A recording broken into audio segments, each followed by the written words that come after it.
Hi dears, analysis of A C സർക്യൂട്ടിൻ്റെ second പാർട്ടാണിത്. ഇവിടെ എന്താണ് പ്യുവർലി ഇൻഡക്റ്റീവ് ആയിട്ടുള്ളൊരു സർക്യൂട്ടിനെ പറ്റിയിട്ടാണ് നമ്മൾ ഡിസ്കസ് ചെയ്യുന്നത്. അപ്പോൾ ഒരു പ്യുവർലി ഇൻഡക്റ്റീവ് ആയിട്ടുള്ളൊരു സർക്യൂട്ട് നമ്മൾ കൺസിഡർ ചെയ്യുന്നു. ആ സർക്യൂട്ടിലേക്ക് നമ്മൾ എന്ത് കൊടുക്കുന്നു? വി എം സൈൻ, ഒരു A C single A C signal, A C phase signal നമ്മൾ കൊടുക്കുന്നു. That is V M sine omega T, ഒരു സിനുസോയിഡൽ സിഗ്നൽ കേട്ടോ. ഇത് നമ്മുടെ ഇൻഡക്ടർ ഇല്ല. അപ്പോൾ നമുക്ക് നോക്കാം എങ്ങനെ ഇത് റിയാക്ട് ചെയ്യുന്നു എന്നുള്ളത്. അപ്പോൾ നമ്മൾ ഐ പാസ് ചെയ്യുന്ന സമയത്ത് ഇ എം എഫ് ഉണ്ടാകുന്നു. അത് എന്ത് ഒപ്പോസ് ചെയ്യുന്നു? നോർമലി ഇൻഡക്ടർ എന്താണ് ഒപ്പോസ് ചെയ്യുന്നത്? ചേഞ്ച് ഇൻ കറണ്ട് തന്നെയാണ് ഒപ്പോസ് ചെയ്യുന്നത്. അപ്പോൾ അതെല്ലാം നമുക്ക് അറിയാവുന്ന കാര്യമാണ്. അപ്പോൾ നമുക്ക് എഴുതാം അല്ലേ, V is directly proportional to D I by D T. ഇവിടെയും ഇത് തന്നെയാണ്. നമുക്ക് എങ്ങനെ എഴുതാം? V is equal to L into D I by D T എന്ന് എഴുതാമല്ലോ. അപ്പോൾ ഇതിനകത്തുനിന്ന് ഐ എങ്ങനെ കണ്ടുപിടിക്കുന്നത്? V by L into D T is equal to D I എന്ന് നമുക്ക് എഴുതാം. ഐ വേണം, രണ്ട് സൈഡും ഇൻ്റഗ്രേറ്റ് ചെയ്യുക. ഈ സൈഡ് ഇൻ്റഗ്രേറ്റ് ചെയ്യുന്ന സമയത്ത് നമുക്ക് എന്ത് കിട്ടും? ഐ കിട്ടും.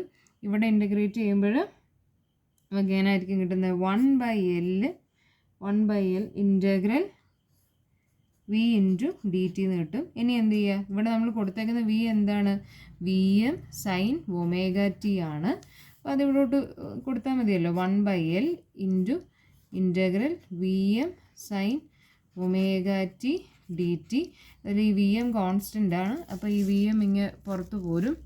അപ്പോൾ V M by L integral sine omega T D T എന്ന് വരും. അപ്പോൾ നമുക്കിത് എങ്ങനെ എഴുതാം? ഇൻ്റഗ്രൽ സൈൻ ഒമേഗ ടി എന്ത് വരും? മൈനസ് കോസ് അല്ലേ. ഈ വി എം ബൈ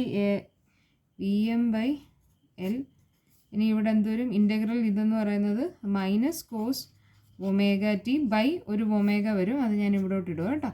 അപ്പം V M by omega L into minus cos omega T എന്ന് നമുക്ക് കിട്ടും. അപ്പോൾ നമുക്ക് ഈ മൈനസ് കോസ് ഒമേഗ ടിയെ നമുക്ക് എന്തായിട്ട് റീപ്ലേസ് ചെയ്യാം? അതായത് സൈൻ ഒമേഗ ടി മൈനസ് 90 ആയിട്ട് നമുക്ക് റീപ്ലേസ് ചെയ്യാം. അതായത് മൈനസ് കോസ് ഒമേഗ ടിയെ നമ്മൾ എങ്ങനെ റീപ്ലേസ് ചെയ്യുന്നു? സൈൻ ഒമേഗ ടി മൈനസ് 90 എന്ന് റീപ്ലേസ് ചെയ്യുന്നു. അപ്പോൾ നമുക്ക് നമ്മുടെ ഇക്വേഷൻ ഇങ്ങനെ ആയിരിക്കും വരുന്നത്. I is equal to V M by omega L into sine omega T minus 90. Okay ആണോ? ഇനി നോക്കിക്കേ, ഈ V M by omega L മുമ്പേ നമ്മൾ ചെയ്തെടുത്ത പ്യുവർലി റെസിസ്റ്റീവിൻ്റെ നോക്കിക്കേ, ഇവിടെ ഇതെന്താണ്? വി എം ബൈ ആർ അല്ലേ. വി എം ബൈ ആറിനെയാണ് നമ്മൾ എന്തെന്ന് എഴുതിയത്? ഐ എം എന്ന് എഴുതിയത്. വി ബൈ ഐ ആണല്ലോ, വി ബൈ ആർ ആണല്ലോ ഐ എന്ന് പറയുന്നത്. അപ്പോൾ ഇവിടെ ഇവിടെയും കിടക്കുന്നത് എങ്ങനെയാണ്? V M by L omega ആണ്. ഇവിടെയാണ് നമ്മളൊരു പുതിയ ടേം പഠിക്കാൻ പോകുന്നത്. That is nothing but inductive reactance. Okay, inductive reactance X L കേട്ടോ. അപ്പോൾ ഇതെന്ന് പറയുന്നത് എന്താണ്? ഇൻഡക്റ്റീവ് റിയാക്റ്റൻസ് എക്സ് എൽ ആണ്. That is equal to L into omega. Very important one. Okay, L into omega. അപ്പോൾ നമുക്കിതിനെ എങ്ങനെ എഴുതാം? V M by R. Reactance എന്ന് പറയുന്നതും it is a type of resistance തന്നെയാണ്. ഓക്കെ, അപ്പോൾ നമുക്ക് വി എം ബൈ ഇവിടുത്തെ ആറിന് വരെ എന്താണ്? ഇൻഡക്റ്റീവ് റിയാക്റ്റൻസ് ആണ്. അപ്പോൾ അതിനെ എനിക്ക് ഐ എം എന്ന് റീപ്ലേസ് ചെയ്യാം. This is I M sine omega T minus 90. So when you compare V and I,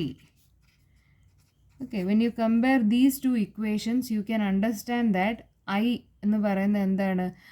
minus pi by 2 അല്ലെങ്കിൽ മൈനസ് 90 ഡിഗ്രി ആയി തീരുവാണ് ഇതിനെ വെച്ച് കമ്പയർ. ഇവിടെ ഒമേഗ ടി ഉള്ളൂ, ഇത് ഒമേഗ ടി മൈനസ് 90. അപ്പോൾ ഒരു ലാഗിങ് ആണ് അവിടെ സംഭവിക്കുന്നത്. അതാണ് നമ്മൾ മനസ്സിലാക്കേണ്ടത്. ഇനി ഇത് നമുക്ക് രണ്ട് രീതിയിൽ സംസാരിക്കാം കേട്ടോ. അപ്പോൾ ഇത് വിത്ത് റെസ്പെക്ട് ടു വോൾട്ടേജ് ആണ് ഞാൻ പറയുന്നതെങ്കിൽ എൻ്റെ V M sine omega T ഇതാണെങ്കിൽ ഇതെന്ത് ചെയ്യുന്നു? 90 ഡിഗ്രി ലാഗ് ചെയ്യുന്നു എന്ന് പറയാം. അപ്പോൾ ഇത് ലാഗിങ്ങും ലീഡിങ്ങും ഇൻഫേസും ഒക്കെ നമുക്ക് അറിയാവുന്ന കാര്യങ്ങൾ. അപ്പോൾ നമുക്ക് ആ ഫിഗർ ഒന്ന് വരയ്ക്കാം കേട്ടോ. ഫിഗർ വരയ്ക്കുമ്പം മനസ്സിലാവും. ഇതാണ്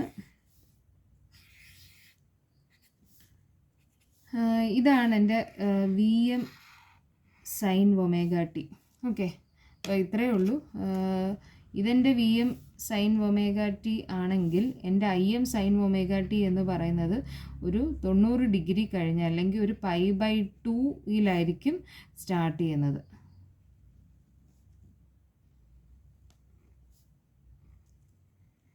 ഓക്കെ ആണോ നിങ്ങൾ? അത്രയും ഇതിനകത്തൊന്ന് മനസ്സിലാക്കാനുള്ളൂ കേട്ടോ.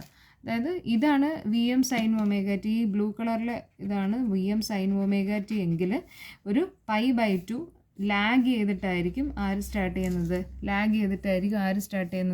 കറണ്ട് സ്റ്റാർട്ട് ചെയ്യുന്നത്. അപ്പോൾ so this is I M sine omega T signal, I M sine omega T minus 90 degree signal. Okay ആണോ? അപ്പോൾ എനിക്ക് ഇതിൻ്റെ ഫേസർ ഡയഗ്രാം വരയ്ക്കാം. ഓക്കെ, ഇതിൻ്റെ ഫേസർ ഡയഗ്രാം എനിക്ക് വരയ്ക്കാൻ നേരം ഇങ്ങനെയാണ് വരുന്നത്. അതായത് വിത്ത് റെസ്പെക്റ്റ് ടു വോൾട്ടേജാണ് ഞാൻ സംസാരിക്കുന്നത് കേട്ടോ. വിത്ത് റെസ്പെക്റ്റ് ടു വോൾട്ടേജ്, എൻ്റെ വോൾട്ടേജ് ഇങ്ങോട്ടാണ് മൂവ് ചെയ്യുന്നതെങ്കിൽ എൻ്റെ കറണ്ട് എങ്ങോട്ടാണ് മൂവ് ചെയ്യുന്നത്? 90 ഡിഗ്രി ലാഗിങ് ആണ്, 90 ഡിഗ്രി താമസിച്ചാണ് തുടങ്ങുന്നത്. അതായത് ഞാനിത് ക്ലോക്ക് വൈസിലാണ് കേട്ടോ, ഞാനിത് ക്ലോക്ക് വൈസിലാണ് നോക്കുന്നത്. ക്ലോക്ക് വൈസിൽ വി ഇവിടെ സ്റ്റാർട്ട് ചെയ്തെങ്കിൽ ഒരു 90 ഡിഗ്രി കഴിഞ്ഞതിന് ശേഷമാണ് ആര് സ്റ്റാർട്ട് ചെയ്തേക്കുന്നത്? ഐ സ്റ്റാർട്ട് ചെയ്തേക്കുന്നത്. ഓക്കെ, ഇത് ഞാൻ വിത്ത് റെസ്പെക്ട് ടു വോൾട്ടേജ് ആണ് സംസാരിക്കുന്നത്. എനിക്കിത് തിരിച്ച് സംസാരിക്കാം. വിത്ത് റെസ്പെക്ട് ടു കറണ്ടാണ് ഞാൻ പറയുന്നതെങ്കിൽ എനിക്ക് എങ്ങനെ പറയാം? വോൾട്ടേജ് കറണ്ടിന് മുൻപാണെന്ന് പറയാം. മനസ്സിലാവുന്നുണ്ടോ ഞാൻ പറഞ്ഞത്? അങ്ങനെയും പറയാം. അപ്പോൾ ഇത് രണ്ട് രീതിയിൽ നമുക്ക് സംസാരിക്കാം. വിത്ത് റെസ്പെക്ട് ടു വോൾട്ടേജ് ആണെങ്കിൽ the current is lagging, voltage with അല്ലെങ്കിൽ by a phase of 90 degree എന്ന് എനിക്ക് പറയാം. ഇനി വിത്ത് റെസ്പെക്ട് ടു കറണ്ട് ആണെങ്കിൽ എനിക്ക് എങ്ങനെ സംസാരിക്കാം? അവിടെ വോൾട്ടേജ് ഇസ് ലീഡിങ്, മുൻപേ ആണെന്ന്, leading the current by a phase of 90 degree എന്നും പറയാം. അപ്പോൾ ഏതെങ്കിലും ഒരെണ്ണം പഠിച്ചു വെച്ചാൽ മതി. ഓക്കെ, ഞാനിതാണ് പ്രിഫർ ചെയ്യുന്നത്, ഇത് പഠിച്ചു വയ്ക്കാം. ഓക്കെ, അത്രയാണ് നമുക്ക് ഈ പ്യുവർലി ഇൻഡക്റ്റീവിനകത്ത് പഠിക്കാനുള്ളത്. അപ്പോൾ ഇതൊന്ന് ഒന്നുകൂടെ നോക്കുക. Okay, thank you.